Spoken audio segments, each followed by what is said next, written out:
Hello दोस्तों, कैसे हैं आप लोग। आपका स्वागत है हमारे चैनल वॉइस विद कुशवाहा पर। आज कहानी बहुत ही इंटरेस्टिंग होने वाली है, तो हमारे साथ अंत तक जरूर बने रहें। उसका नाम रुचि था। वह बहुत सुंदर व सुशील थी। अपनों से बड़ों का सम्मान देना तथा अपने से छोटों को प्यार देना वह अच्छी तरह से जानती थी। उसके इस संस्कारों की वजह से वह हमेशा मान व प्यार पाती थी। लेकिन उसके घर का माहौल बिल्कुल उसके विपरीत था। घर में हमेशा एक खिंचा खिंचा सा माहौल रहता था। हर कोई एक दूसरे में कमी निकालता रहता था। यह तो रोज की बात थी। कोई सीधे मुंह से बात न करता। इस माहौल में रहते हुए भी हमारी रुचि ने अपने संस्कार संभाल कर रखे थे। पता नहीं यह संस्कार उसमें कहां से आए थे, पर उसकी माँ के तो नहीं थे। वह हमेशा सोचती कि उसके घर के लोग मिलकर रहें, पर यह उसका सपना ही रह गया। इसी तरह वह बड़ी हो रही थी। अब आप लोग जानते हैं कि बड़े होते बच्चों में कितने बदलाव आते हैं और कितने ही प्रश्न उनके दिमाग में चल रहे होते हैं। उन्हीं हालातों से हमारी रुचि गुजर रही थी, और ऐसे में उसके प्रश्नों का उत्तर पास में रहने वाली शांति दीदी ने दिया, जो बहुत तैयार होकर रहती थी, क्योंकि उनकी मेकअप की तो पूरी दुकान थी। उसके घर में कई लोगों का आना जाना लगा रहता था। पैसों की कोई कमी न थी। उसने 17 साल की रुचि की जिंदगी को नई दिशा दी। सबसे पहले उन्होंने रुचि को उसकी अद्भुत खूबसूरती से अवगत कराया, फिर उसका मेकअप करवाया। मेकअप के बाद जब रुचि ने अपने आप को आईने के सामने देखा, तो वह अपने आप को देखकर खुद पर ही मोहित हो गई। अब दीदी ने उसे 1 महीने तक अपने घर रोज आने को कहा। अब रुचि रोज शांति के घर आने लगी।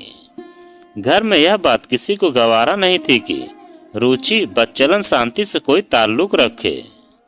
इसके लिए रुचि को मारा पीटा गया और कमरे में बंद रखा गया। लेकिन रुचि को जब मौका मिलता, वह शांति से मिलने चली जाती। शांति उसे कुछ खास लोगों से मिलाती। वह खास लोग रुचि को खास कमरे में ले जाते, जहां मध्यम लाइट होती थी। उस कमरे में वह लोग कभी 1 घंटा तो कभी 2 घंटा बिताते। अजीब बात तो यह थी कि रुचि बहुत खुश रहती थी और उसे यह सब अच्छा लग रहा था। रुचि उन खास लोगों के साथ अंदर कमरे में जाती, जहां उसके जैसे ही लड़के लड़कियां बैठे हुए थे। सब अलग अलग कार्य सीख में रहे थे। कोई इंग्लिश बोलना सीख रहा था, तो कोई कपड़ा सिलाई का काम कर रहा था, और कोई कपड़े से सुंदर सुंदर फूल बनाना सीख रहा था। कहीं कंप्यूटर की क्लासेस चल रही थी, तो कोई मॉडलिंग के गुर सीख रहा था। हर जगह 8 से 10 लोगों का ग्रुप बनाकर लोग कुछ नया सीख रहे थे। शांति ने रुचि को बताया कि यहाँ पर न के बराबर पैसों में उन बच्चों के लिए कोर्सेज चलाए जाते हैं जो गरीब या लड़ाई झगड़े वाले परिवार से आते हैं। हम इन बच्चों को सही माहौल और उचित प्रशिक्षण देते हैं। इनमें आत्मविश्वास जगाते हैं और अपने पैरों पर खड़े होने में मदद करते हैं। लेकिन एक शर्त होती है, सक्षम होने के बाद आजीवन दूसरे बच्चों की मदद करनी होगी। अगर ऐसा कर सकते हो तो हमारी संस्था आजीविका में आपका स्वागत है। रुचि ने कहा, दीदी आप तो अच्छा काम कर रहे हैं। फिर लोग आपको एक इतना कहते कहते रुचि की जुबान लड़खड़ा गई। दीदी ने बड़ी बड़ी आंखें दिखाते हुए कहा, लोग आपको क्या बच्चलन कहते हैं, और खिलखिलाकर हंस पड़ी। हंसते हुए उनकी आंखें नम हो गई और बड़ी चालाकी से उन्होंने अपनी आंखें साफ कर ली और कहा, आज के लिए इतना ही। इसके बारे में फिर कभी बात करेंगे। तभी वहां उनका पुराना स्टूडेंट संजय हाथ में मिठाई का डिब्बा लिए हुए आया। शांति दीदी के पास आया और उनके पैर छूकर आभार प्रकट किया। उसने बताया वह सेल्स टैक्स डिपार्टमेंट में एक अच्छे ओहदे पर उसकी नियुक्ति हुई है। उसने कहा, दीदी मैं तो जीवन से निराश होकर मरने की सोच रहा था, पता नहीं कहां से आप आकर मुझ अभागे को आपने हौसला दिया और नई दिशा दिखाई। मेरे तो अपनों ने मेरा साथ छोड़ दिया था और आपने मेरे अंदर एक उम्मीद जगाई, और देखिए आज मैं कहां पहुंच गया। घर में भी सब बहुत खुश हैं। तभी दीदी ने कहा, संजय तुम्हें शर्त याद है ना कि अब तुम्हें भी इस संस्था में अपना योगदान देकर अपने जैसे लोगों को अपने जैसा सक्षम बनाना है। कोशिश यह रहे कि हर किसी का जीवन अच्छा हो जाए। संजय ने कहा, दीदी ऐसा ही होगा, मैं आपकी शिक्षा कभी नहीं भूलूंगा। रुचि शांति दीदी के यहाँ से बाहर निकली। उसके दिलो दिमाग में हलचल सी मची हुई थी। जब वह घर पहुंची तो उसकी माँ रो रही थी। उसे देखते ही गुस्से से तिलमिलाती हुई उठी और रुचि के बाल खींचते हुए उसे 2 थप्पड़ लगाकर वापस कमरे में बंद कर दिया और उस शांति को भी कोसने लगी। खुद तो मुंह काला करके बैठी है और मेरी बेटी को बिगाड़ रही है। रुचि यह सब सुनकर माँ से कहती है कि शांति दीदी बहुत अच्छी हैं और सुलझी हुई औरत हैं। वह समाज के लिए बड़ा काम कर रही हैं। इतना सुनते ही माँ ने पास पड़ी डंडी उठाई और दरवाजा खोलकर रुचि को बुरी तरह पीट दिया और कहा, इतनी बड़ी हो गई है, अच्छे बुरे की इस लड़की को कोई समझ ही नहीं है। अरे वह बच्चलन औरत समाज का क्या अच्छा करेगी, जिसने सारे समाज के आगे अपने माँ बाप के मुंह पर कालिक पोत दी हो। आज उसी की करने की वजह से उसके बाप ने ट्रक के नीचे आकर अपनी जान दे दी और माँ सदमे से पागल होकर मेंटल अस्पताल में भर्ती है। कोई भी उस अभागन को देखने वाला नहीं है। सब इस कुलच्छणी शांति की वजह से हुआ है। बहुत बन ठन के निकलती थी, पता नहीं कहां कहां मुंह मारती थी। उसको लगता था कि मोहल्ले में किसी को पता नहीं चलेगा, पर ऐसी बातें कहां छिपती हैं। पाप का घड़ा एक न एक दिन भरता जरूर है, और वही हुआ। एक दिन रंगे हाथों पकड़ी गई और मुंह काला करके सारे मोहल्ले में घुमाया गया। खूब बदनामी हुई। उसका भाई घर छोड़कर भाग गया। बाप ट्रक के नीचे आकर शर्मिंदगी से मर गया और माँ पागलों के अस्पताल में चली गई। अब उसे कोई टोकने वाला नहीं था, इसलिए खुलेआम सब करती है। इतने बड़े घर में पता नहीं कौन कौन आता जाता है। पूरा मोहल्ला इसकी वजह से बदनाम हो रखा है। यह बड़बड़ाते हुए माँ बोली, रुचि अगर तू उस औरत से मिली तो मुझसे बुरा कोई न होगा। अब रुचि शांति के बारे में जानने के लिए और उत्साहित हो गई, क्योंकि माँ के हिसाब से शांति दीदी कुछ और थी, जबकि उसने जितना शांति दीदी को जाना था वह शांति नहीं थी जो माँ बता रही थी। रुचि के दिलो दिमाग में बुरी तरह से हलचल मची हुई थी। वह जितना शांति के बारे में सोचती उसका सिर भन्नाने लगता। एक अलग ही कसमकस चल रही थी उसके दिल और दिमाग में। उसे समझ नहीं आ रहा था कि वह माँ की बात सच माने या अब तक जो उसने देखा उसे सच माने। उसने निश्चय किया कि वह अब की बार शांति दीदी का सच जानकर रहेगी। ऐसा सोचकर वह अपने बिस्तर पर जाकर लेट गई। थके होने के कारण वह जल्दी ही सो गई। दूसरे दिन रुचि की माँ ने उसे घर से निकलने नहीं दिया। वह सारा दिन घर से निकलने का प्लान बनाती रही, पर निकल न पाई। घर के सभी लोगों की नजरें उसी पर थी, पर उसने ठान लिया कि कल वह यहाँ से कैसे भी निकल जाएगी, क्योंकि उसे अभी बहुत कुछ सीखना है। उसे अपने तथा अपने घर वालों के लिए बहुत कुछ करना है। उसे अपने सपने पूरे करने हैं और शांति दीदी के बारे में जानना है। फिर एक दिन रुचि को जैसे ही मौका मिला वह संस्था आजीविका पहुंच गई। वहां पहुंचकर अपना कोर्स करने लगी। वह फैशन डिजाइनर बनना चाहती थी, जिसकी जिम्मेदारी शांति ने ले रखी थी। वह हर संभव कोशिश करेगी कि वह एक अच्छी फैशन डिजाइनर बन सके। आजीविका में टॉप के पर्सनालिटी आती थी। कुछ तो ऐसे थे जो अपने क्षेत्र में टॉप पर थे, क्योंकि आजीविका एक ऐसी संस्था थी जो गरीब परिवारों के बच्चों को या नशे से जुड़े बच्चों या अवसाद से ग्रसित बच्चों को ट्रेनिंग देकर समाज से जोड़ने का काम करते हैं। साथ ही बच्चों को उज्जवल भविष्य प्रदान करते हैं और हर संभव कोशिश करते हैं कि वह बच्चा अपने न चुने क्षेत्र में अव्वल प्रदर्शन कर समाज में एक उचित मुकाम पाए। 10 साल से यह कार्य उचित रूप से चल रहा है। सैकड़ों बच्चे यहाँ से निकलकर अच्छे ओहदे पर अपनी सेवा दे रहे हैं और समय समय पर आकर आजीविका में भी अपना योगदान करते हैं।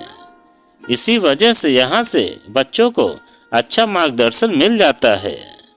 रुचि भी गलत राह चुनने वाली थी, पर भला हो शांति दीदी का, जो उन्होंने उसे गलत राह में जाने से रोका और साथ ही उसकी मदद की और उसके अंदर छिपे कला को तराशने में मदद भी कर रही हैं। अब रुचि रोज यहाँ आती और अपना कोर्स पूरा करती। घर में उसने बता दिया कि आजीविका नाम की संस्था गरीब बच्चों को कोर्स करवाती है। मैं वहाँ फैशन डिजाइनिंग का कोर्स कर रही हूँ। घर वाले खुश हो गए कि चलो शांति के साथ अपने आप छूट गया। इधर रुचि खुशी से अपना कोर्स सीखने लगी, पर वह अभी भी शांति दीदी के बारे में जानना चाहती थी। एक दिन उसे यह मौका मिल गया। उस दिन तेज बारिश हो रही थी। बारिश की वजह से रास्ते में पानी भरा हुआ था। रुचि एक दुकान के नीचे पानी से बचने के लिए खड़ी थी। तभी शांति दीदी ने उसे आवाज दी और उसे अपने पास बुला लिया और अपने घर ले गई और रुचि भी मना न कर सकी। घर पहुंचकर दीदी ने उसे चाय के लिए पूछा और उसके लिए चाय बनाकर ले आई और खुद उसके सामने आकर बैठ गई।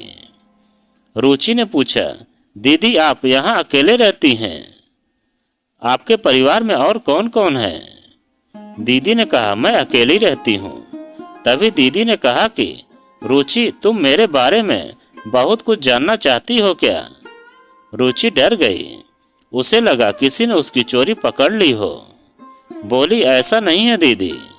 फिर चाय पीते हुए बोली, दीदी मैं सच जानना चाहती हूँ कि ऐसा क्या हुआ था कि लोग आपके बारे में इतना बुरा बोलते हैं?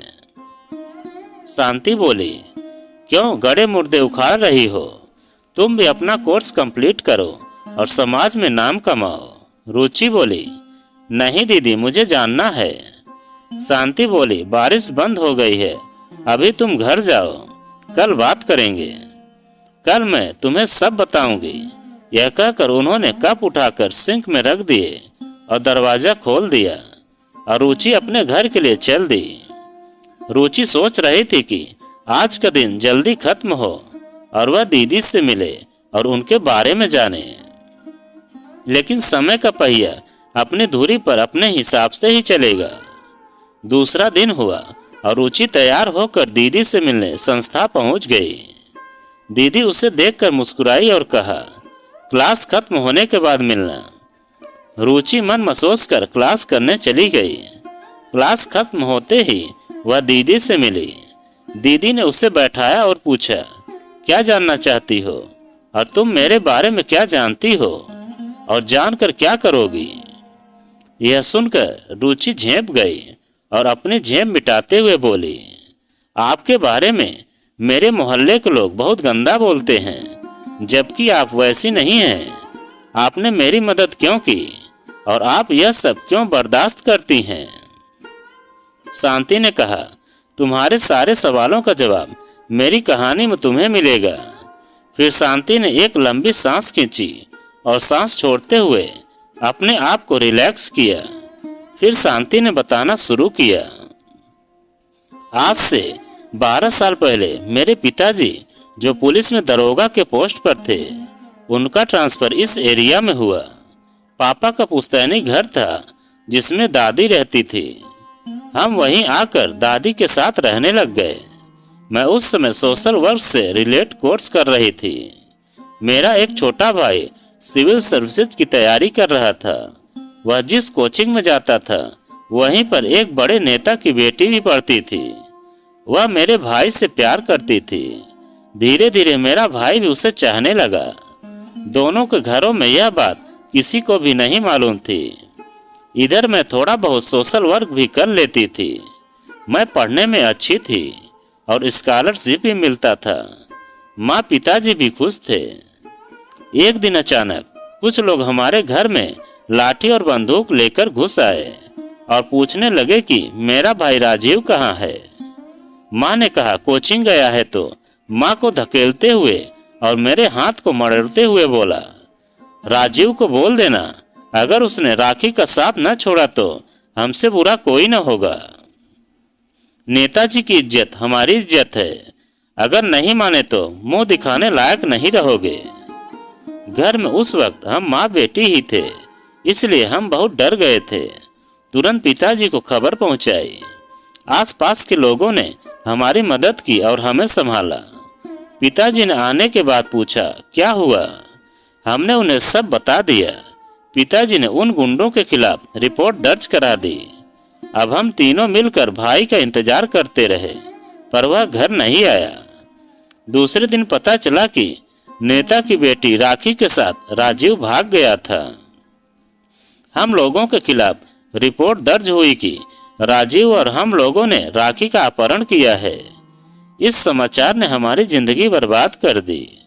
4 दिन हम लोगों को हमारे घर में ही कैद करके टॉर्चर किया गया और हमें मारा पीटा गया और राजीव के बारे में बताने को कहा गया। हम गिड़गिड़ाते रहे कि हमें कुछ नहीं पता, लेकिन उन लोगों को हम पर तरस न आया और उन्होंने मेरी माँ के साथ गलत काम किया। कोई भी हमारी मदद के लिए न आया।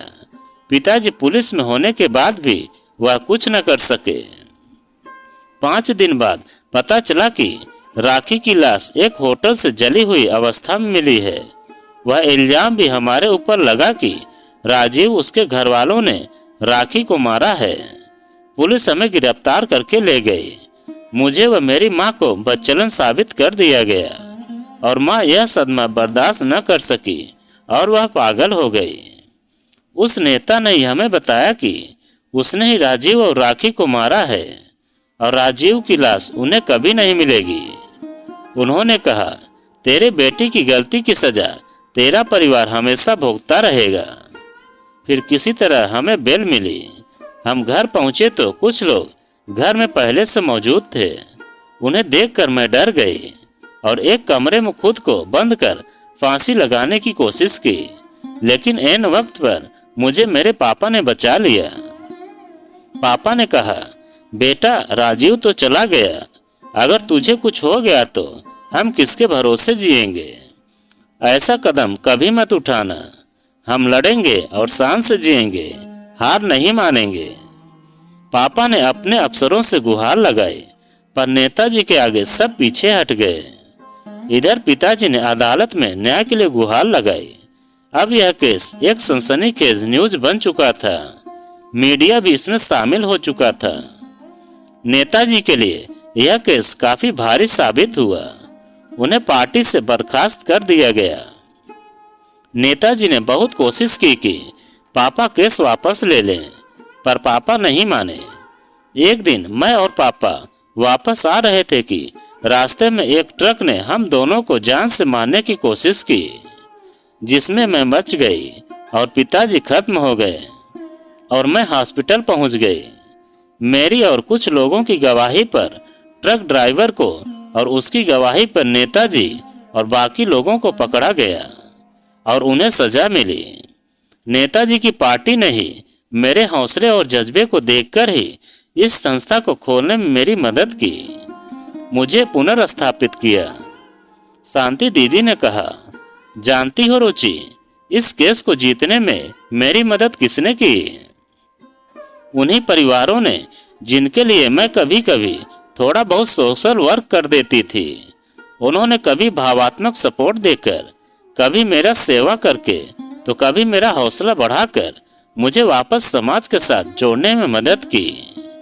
उन्होंने ही बिना डरे गवाही दी, तभी नेताजी पकड़े गए। नहीं तो मेरे पड़ोसी और रिश्तेदारों ने तो हमेशा मुझे गलत ही कहा। इसलिए मैं हमेशा लोगों का भला करती हूँ।